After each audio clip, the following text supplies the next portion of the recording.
Amigas y amigos, vamos a seguir un domingo más en estos cortos teológicos. El último día, con ocasión de la muerte del Papa Benedicto XVI, hablamos de qué es la verdad y la verdad católica, ¿no? Estamos en un mundo muy convulsionado en lo político, ¿no? Tenemos recientemente el problema tremendo en Brasil, que se suscitó, en Perú, también en Estados Unidos previamente, pero sigue manteniéndose, en Irán, en Israel, con la nueva elección de extrema derecha, ¿no? En fin, y tantos otros lugares, ¿no?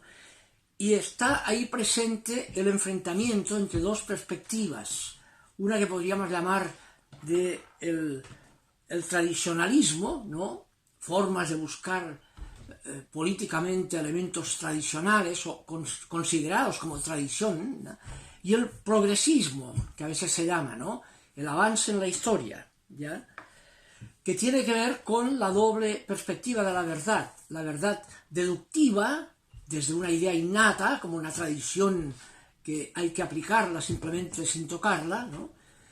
Y una perspectiva de idea de pensamiento inductivo, en que no hay ideas innatas, sino que la tradición hay que ir constantemente reevaluándola a partir de las nuevas evidencias culturales que va marcando el proceso histórico, ¿ya?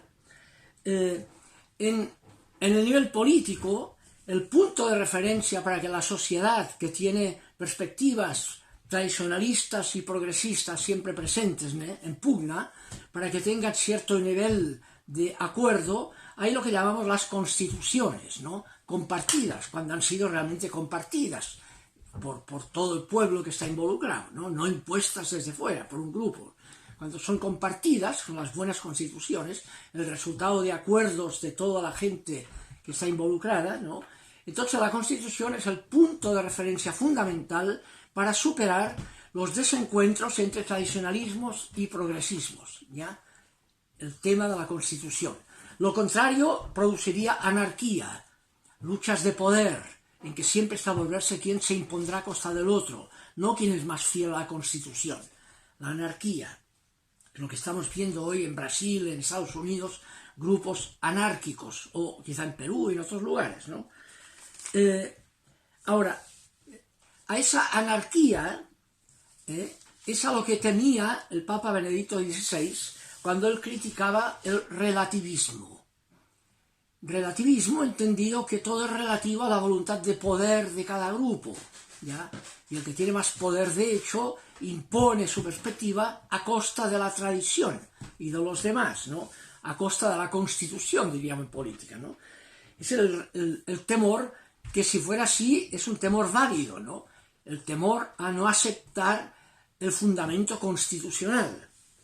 Pero a nivel católico y a nivel religioso, precisamente ahí está el valor fundamental del Concilio Vaticano II, que constituye el magisterio supremo de la Iglesia, el criterio fundamental, en nombre del cual y en virtud de lo que eso signifique, se evitan los abusos tradicionalistas o progresistas. Se evita la anarquía, el relativismo anárquico, ¿no? Y ahí está el tema. El tema está en qué ha pasado con la Iglesia a partir del Vaticano II. ¿Ha sido lo que hay ahí y su significado el criterio para la forma de nombrar obispos, de ordenar las diócesis, etcétera, etcétera? ¿O ha habido profundas incoherencias con el Vaticano II? Y ese era el tema. Cuando el cardenal Ratzinger en 1985, en la famosa entrevista, el informe de la fe, criticó el Vaticano II, por lo que había producido después, que había roto la unidad, obviamente la pregunta es, ¿la culpa la tiene el Vaticano II o la tiene la incoherencia con respecto a lo que es el Vaticano II? Entonces hay que ver, como dirá el año 1992, en la reunión del Sínodo Episcopal Latinoamericano en Santo Domingo, los obispos, presididos primero por el Papa, en la primera sesión, que fue ahí el Papa, ¿no? Cuando dice en el número 30 de ese texto de Santo Domingo que la nueva evangelización, la nueva fidelidad al Evangelio, exige la coherencia con el Concilio Vaticano II. El mismo Papa, unos años más tarde, 1998, en el documento preparatorio del segundo milenio, el documento llamado Tercio Milenio Adveniente, ¿no?, en el número 19 y otros, el mismo Juan Pablo II también se planteaba lo mismo. Hemos sido coherentes con lo que significan las constituciones del concilio, el punto de referencia, y por no ser coherentes, por eso se infiltraban anarquías quizá en la Iglesia, elementos, digamos, de lucha sin un fundamento que permitiera superar ese enfrentamiento anárquico, ¿ya? Pues bien, para hoy habíamos planificado entrar hoy y los próximos domingos, ¿no?, en los textos constitucionales del Concilio Vaticano II, que constituyen el magisterio supremo de la Iglesia, el punto de llegada del significado de qué significa para hoy, para la Iglesia, ser fieles al Evangelio en un siglo XX o XXI ya, ¿no?, y el XXII que vendrá, ¿no? ¿Cuál es la referencia de ese magisterio supremo que tiene la mayor garantía de asistencia del Espíritu en la conducción de la Iglesia, ¿ya? Para ver si ahí superamos anarquías, los temores del Papa Benedicto XVI de anarquía y los riesgos de que a su muerte vuelva a surgir, digamos, elementos enfrentados anárquicos entre progresismo y tradicionalismo, ¿ya? En primer lugar, hablemos hoy de dos constituciones, las primeras que salieron como firmadas o publicadas por el Concilio. Una, el año 1963, fue la primera, que es la Constitución que empieza por el Sacrosanto Concilio, por eso se llama Sacrosantum Concilium, SC, ¿no?, y que es la Constitución sobre la liturgia, cómo se celebra la fe de la Iglesia, cómo hay que celebrarla, cuál es el sentido celebratorio de la fe de la Iglesia, ¿no? Un tema que para algunos puede parecer inocuo, tratar la liturgia, ¿no?, y sin embargo ha sido el tema que a partir del Concilio ha dado más dolores de cabeza al interior de la Iglesia Católica a veces, ¿no?, produciendo rupturas tremendas por culpa de las formas distintas de ver cómo hay que hacer la celebración, la liturgia, ¿ya? Lo primero que hay, cuando uno toma la Constitución misma, es la pregunta primera que hay que hacerse es, bueno, es la celebración de la Iglesia, pero ¿quién es el celebrante? Que equivaldría a quién es la Iglesia, de lo cual hablaremos el próximo día, ¿no?, la Constitución sobre la Iglesia, ¿no? ¿Quién es el que celebra? ¿Quién es el sujeto celebrante? Y el primer punto que hay aquí, fundamental, es que quien celebra no es el cura, ni son los curas, sino que es toda la asamblea creyente por igual. Es una concelebración. La liturgia es concelebración, ¿ya? Teníamos liturgias en que el cura celebraba de espalda al pueblo, y hacía su cosa a veces en latín, en un idioma que no entendía más que él si es que lo entendía, y el pueblo estaba detrás, y mientras tanto, con que no entendía el latín, rezaba rosarios o novena a Santa Rita, para entretener su espiritualidad, porque no entendía nada de lo que decía, excepto cuando se daba vuelta al cura y decía, y saludaba, Dominus Vobiscum, ¿no?, y se devolvía otra vez, de espaldas, ¿no? Ese tema marcaba un concepto de celebración, que el celebrante era el cura, y la gente en la misa iba a oír misa, a oír a aquel que celebraba en lo que lo oían, porque oían muy poco, mientras ellos hacían su propia celebración ajena a la liturgia, en sus rosarios, sus novenas, etc. Ese es el drama que quiso resolver el concilio, y por eso fue la importancia de esta primera constitución, resolver eso.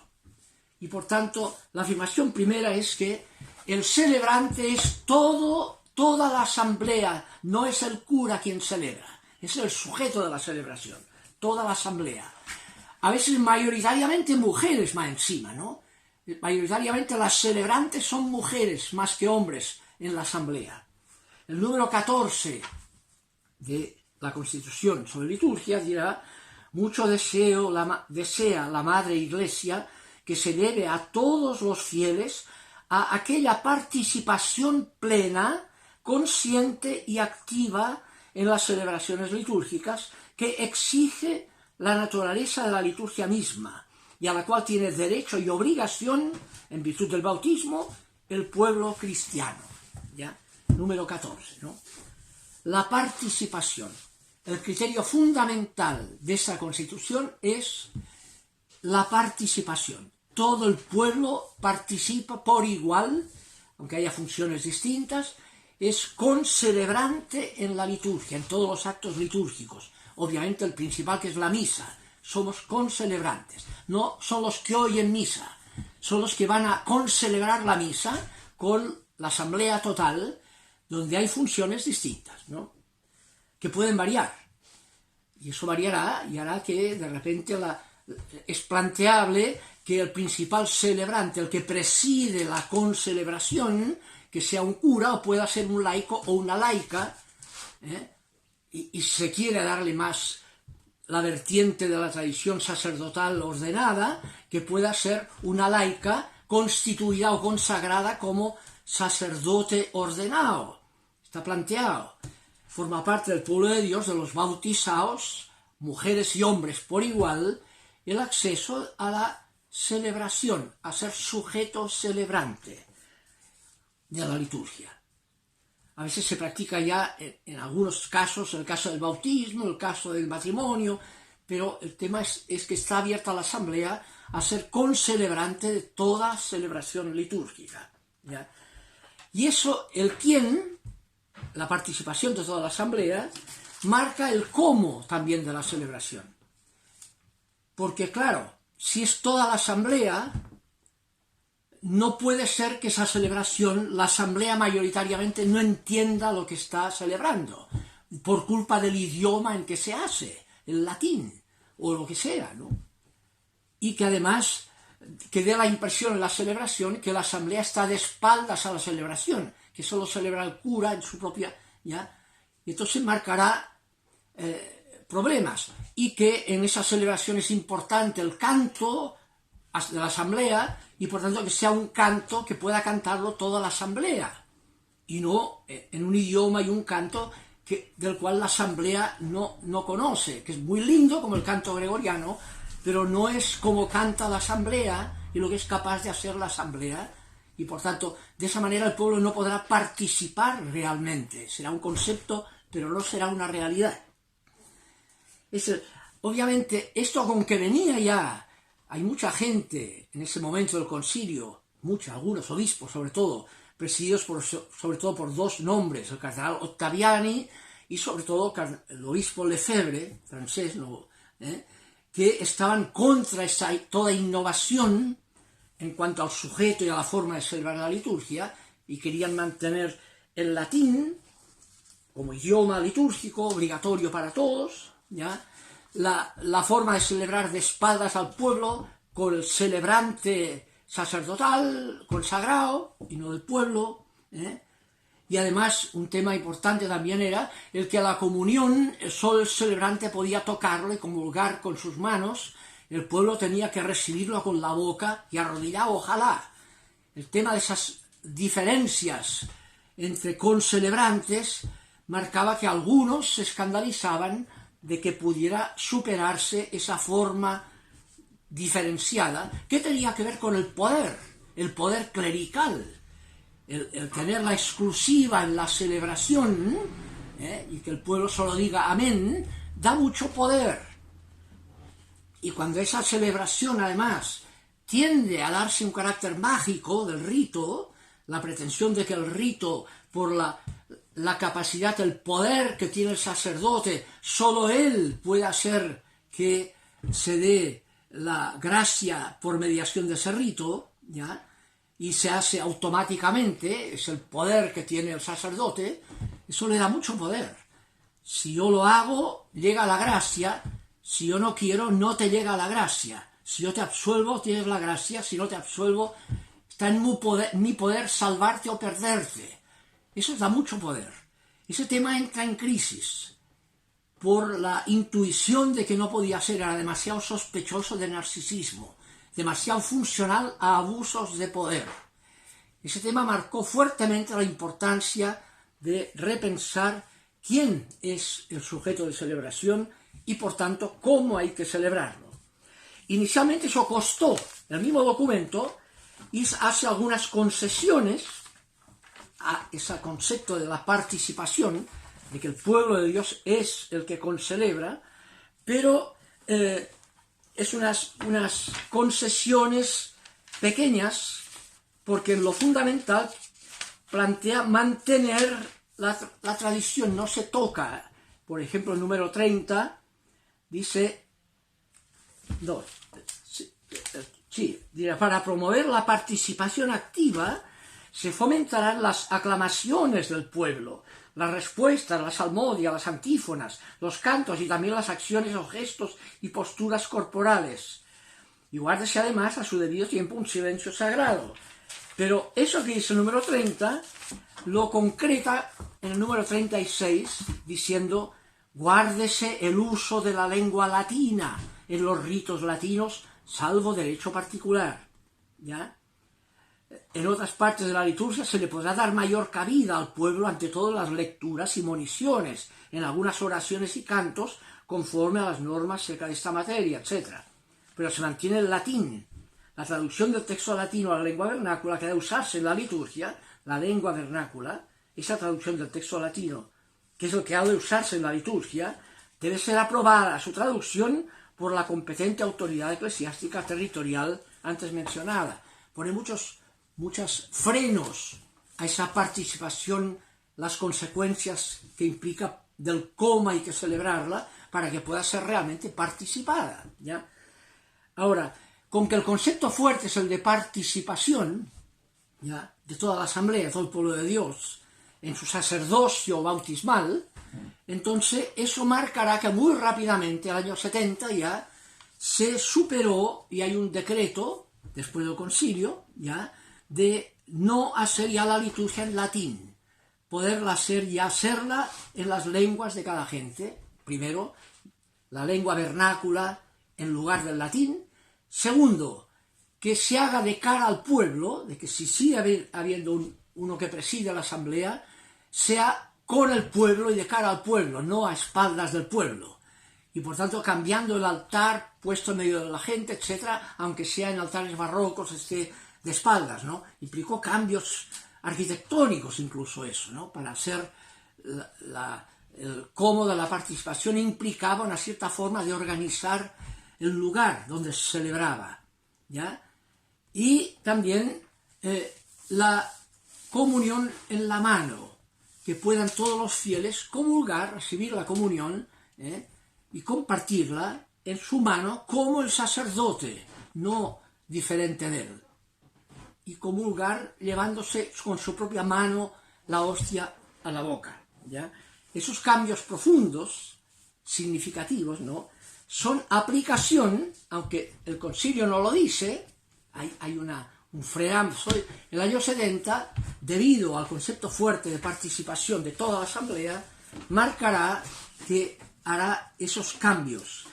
Eso seguirá penando, es lo que producirá fundamentalmente en esa línea la ruptura de Monseñor Lefebvre, el lefebrismo, que quiere mantener la iglesia, la celebración en la forma latina tradicional, identificado como el tradicionalismo. Si se toca aquello, la liturgia no es verdadera, porque no corresponde a la tradición, toda innovación es falsa. Es la postura tradicionalista que hay ahí, ¿no?, de idea innata, ¿ya?, sin tomar en cuenta las nuevas evidencias culturales, la conciencia de que somos todos iguales, hermanos, hijos del mismo Padre en la Iglesia, ¿no?, que el pueblo de Dios es sacerdotal, que primero el sacerdocio bautismal es el más importante, por igual para mujeres y hombres, ¿no?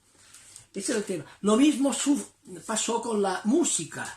El canto gregoriano, a partir de ahí, obviamente, fue dejado y se asumieron las formas populares, en que cada grupo lo tiene, las formas simples o más complejas, incluso en polifonías nuevas. Por ejemplo, en América Latina, la misa criolla, ¿ya? No es la misa de Bach o de Mozart, pero es una polifonía criolla, en que se siente identificado el pueblo latinoamericano celebrándolo en su propio idioma y con su propio ritmo y con sus propios instrumentos, ¿no? La participación es el concepto fundamental. En la época presente, eso ha marcado un problema serio, llevó a que el cardenal Ratzinger, a partir de 1985, el cardenal Ratzinger, en el informe sobre la fe, famoso, hizo una especie de intento de volver al tradicionalismo, e incluso concedió en 2007 ya Papa a los lefebristas el poder celebrarlo en latín, los curas que quisieran hacerlo según la forma anterior al concilio. En cambio, en 2021, últimamente, el Papa Francisco, coherente con el concepto de participación del concilio, retractó, o sea, derogó lo que había hecho el Papa Benedicto XVI y volvió a decir que la liturgia tiene que ser celebrada en el idioma de la gente, no en latín. Y los curas, si hay algún caso excepcional, tiene que ser con permiso del obispo, no por cuenta propia, porque el criterio es la participación de toda la asamblea, no lo que le guste al cura y a su romanticismo, como el caso del Lefebvre o quizá del mismo Papa Benedicto XVI, una visión romántica. Ahora, hoy día en el mundo católico, si ustedes se fijan, la forma cultural que tenemos ya no tiene nada que ver con el latín, eso es europeo. La Iglesia Cristiana de Europa es un 23%, ¿ya? América Latina tiene el 62%, y ahí el latín no pinta nada aquí. La mayor parte del mundo católico ya no se siente reflejado en el latín. Eso es una minoría europea, elitista. Hay un tema importantísimo aquí, ¿no? Ver lo que significa el no imponer un tema de poder europeo a la mayoría de las comunidades que celebran, y eso implicará cosas que han ocurrido con este Papa, como para integrar las celebraciones indígenas en diálogo interreligioso con el mundo celebratorio cristiano, incluso el Papa, cosa que ha sorprendido, como si fuera una herejía, a algunos tradicionalistas, pero tiene una profunda coherencia con este reconocer al pueblo de Dios en todo el mundo indígena también, ¿ya? Todo lo que hará el Vaticano II en la Constitución sobre las religiones no cristianas, ¿no? Ese es el tema fuerte que hay aquí, ¿ya? El quién celebra, la participación de todo el pueblo de Dios, y eso marca el cómo se celebra. El haber dejado ya el latín, el haber dejado el canto gregoriano, el haber dejado el altar y a la celebración de espaldas al pueblo, porque además eso que marcó, que el pueblo fiel como que no entendía nada de lo que hacía el cura en latín de espaldas a ese pueblo, para alimentar su espiritualidad rezaba rosarios o durante la misa hacía formas de espiritualidad durante la misa que no tenían nada que ver con la misma misa, por culpa del idioma. Eso es lo que quiso cambiar el Vaticano II.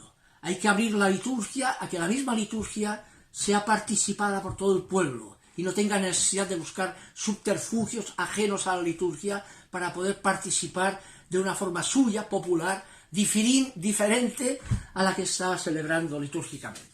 Ese es el tema importante que hay aquí, ¿no?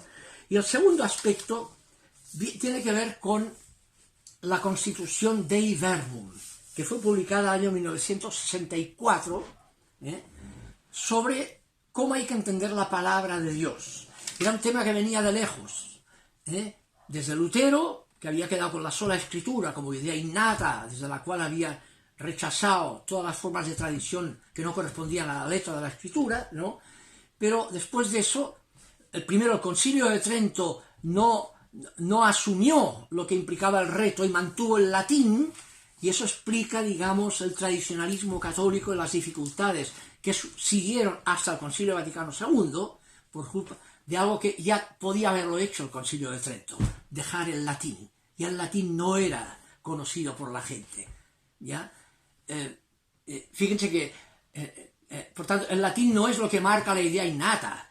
El siglo IV, hasta el siglo IV en el cristianismo occidental latino, todo se hacía en griego, todo. Por eso el Nuevo Testamento está escrito en griego. La liturgia era en griego. En Roma se hablaba en griego. El griego era el idioma eclesiástico. Todo. Y en el siglo IV ya se dio cuenta la Iglesia que el griego ya no lo hablaba la gente, que la gente hablaba latín, el vulgo, la gente, todo el pueblo. y encargó a un santo hombre, ¿no?, San Jerónimo, que tradujera toda la Biblia griega al latín. Y se tradujo la Biblia al latín, y eso se llama la Vulgata, el latín vulgar, ¿no?, el del pueblo, el de la gente. Y se dejó el idioma original. Con mayor razón se puede dejar el latín sin traicionar la tradición. Se dejó el idioma original al siglo IV. ¿Por qué razón? Porque lo fundamental era la participación del pueblo, que ya no entendía el griego. Y por tanto hay que hacerlo. Y eso marcará el enclave fundamental de la Constitución sobre la escritura, la Dei Verbum. Y el enclave principal es que la palabra de Dios no pretende informar, como la liturgia no pretende entretener románticamente, sino que pretende transformar, salvar, ¿ya? Transformar. Y entonces el criterio fundamental, el número 11 de Dei Verbum, dirá: los libros de la Escritura enseñan firmemente, con fidelidad y sin error, la verdad que Dios quiso que se consignara en las Sagradas Letras para nuestra salvación, para la nuestra, no para la salvación de Israel, no más. A la luz de cómo Israel vio que Dios estaba presente en sus propias peripecias históricas, ¿no?, hoy día podemos en esa Biblia descubrir cómo Dios está presente en nuestras propias experiencias históricas. Es por nuestra salvación. No es para informarnos sobre la historia de Israel, haciéndonos funcionales a los intereses egocéntricos del pueblo de Israel. Es una lectura contraria a la lectura teológica. Eso es sospechoso del narcisismo judío.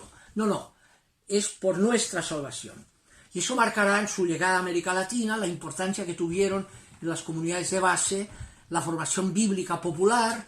Ahí está, primero, a nivel general, lo que fue la importancia de la Biblia de Jerusalén en el año 50, a pesar de todo el problema que habían tenido los dominicos franceses, ¿no?, en tiempo de Pío X, cómo ya eso se impuso, una Biblia católica, digamos, pensada en que fuera ayudar a descubrir lo que significa ese proyecto de Dios salvífico para todo hombre y toda mujer de todo espacio y todo tiempo. En América Latina, Carlos Mesters, todo lo que significó su apostolado o Pablo Richard, un chileno y después de Costa Rica, o bien Ariel Valdés, argentino, también toda la labor que hace para acercar al pueblo el significado salvífico de la Escritura, ¿no? Ese es el tema fundamental de la Dei Verbum, ¿no?, el carácter salvífico de la palabra, el que la gente descubra la espiritualidad bíblica, y con eso, cuanto más lo descubre, menos necesidad tendrá de otras devociones ajenas a la Escritura, ¿ya? Y además tiene una fuerza ecuménica eso. En eso nos acerca a los evangélicos, ¿no? Pero ahora tenemos la ventaja en la tradición católica de incluir en esa perspectiva sobre la Escritura la atención a las nuevas evidencias culturales, a los signos de los tiempos, para evitar el fundamentalismo bíblico. En ese diálogo ecuménico podemos aportar fidelidad a la Escritura sin caer en fundamentalismos bíblicos, que es el riesgo que ha tenido el pentecostalismo, ¿ya?, el fundamentalismo bíblico de la sola Escritura. Esos son los puntos fundamentales de estas dos constituciones. El próximo día nos vamos a concentrar en la Lumen Gentium, la constitución sobre qué es la Iglesia y qué implica eso. Que estén bien, nos veremos.